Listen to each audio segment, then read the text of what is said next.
Welcome back to Pachter Factor on SIFTD.net. If you are watching real time, that's because you are a Patreon patron, or because you are a YouTube subscriber, or because you took the extra step of linking your Amazon Prime account to your Twitch Prime account. That's a 3-step process. It takes about 4 seconds, and there are instructions in the show description below. So please try to do that. It's free, even if you're already paying on Patreon, already paying on YouTube. It costs you nothing. Amazon pays us, and it's part of your Prime subscription. So go for it. From Twitter, at Jay Zeuscher, what is the better ROI for publishers? A few big games or many small games? There are fewer games being released compared to 15 years ago, but is this really a better way? Yeah, the math is pretty simple.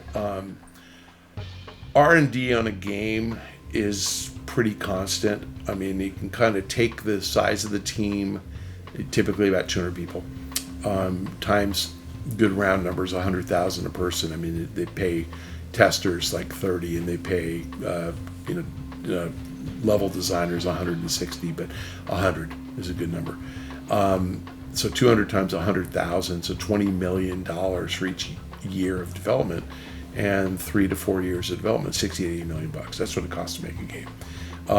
If you take 10 years, it is no $200 million of development. Well, you can't afford to make Skull and Bones and take 7 years of development and have $140 million in development costs unless you're going to sell $300 million or $400 million worth of games. And then you'll break even because you have marketing expense and console royalty and all that.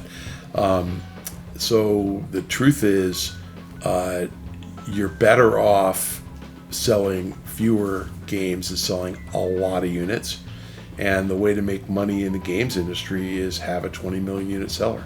Because Call of Duty, no matter what you think it costs, 200 people and 3 years, it's 60 million bucks to make the game.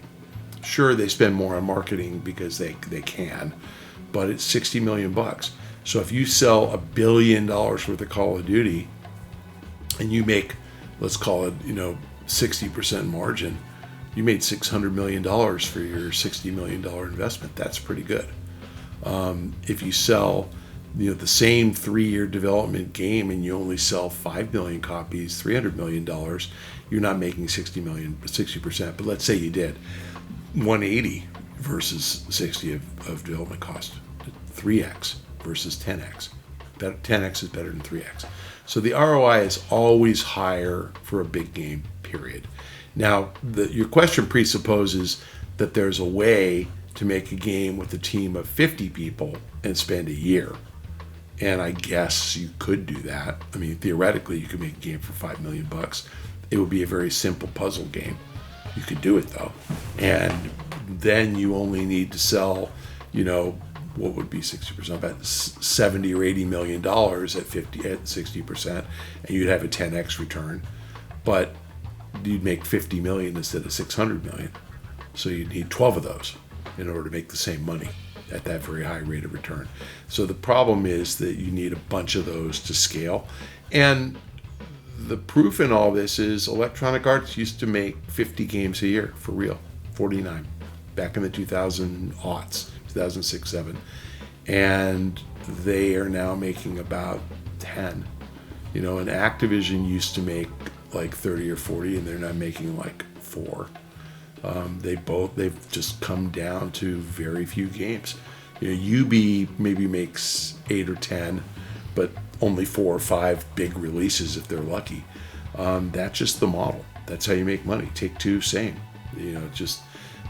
Other than the annuals, WWE and NBA, what else does Take-Two release? Infrequently, there's a 2K, big 2K title, a BioShock, and very, very infrequently, in the last decade, in the last 10 years, there have been 2, Grand Theft Auto and Red Dead Redemption. So hardly any Rockstar games. It's just hard to justify putting a game out every year. And I don't see Take-Two, trying to accelerate the Rockstar releases and do one a year. They could, but they wouldn't be as polished, and I think they're much more swinging for the fences and hoping they get the 100 million unit seller than the than 10 million unit sellers. So more money, more ROI, more return, dollar return on big games. You could maybe get the same percentage ROI, but you wouldn't get very much revenue out of smaller games. Anyway, thank you for joining us on this edition of Pachter Factor on SIFTD.net. If you're a Patreon patron or a YouTube subscriber, we thank you for your patronage. That's keeping the lights on. If you have managed to figure out how to link your Amazon Prime account to your Twitch Prime account, then we appreciate that you've done it. If you haven't figured it out, the instructions are in the show description below. So figure it out, because it's easy and free. If you already pay for Prime, you're already getting the option to do this for free, and we'll get paid by Amazon. So please try to remember to do that. If you have no Amazon Prime and no money, you're watching this a week late on YouTube, thanks for tuning in. Hope I'm entertaining you. And the price for that is you have to follow me on Twitter at Michael Pachter. Please do mention that I shamed you into it, and I will give you a shout out on Twitter.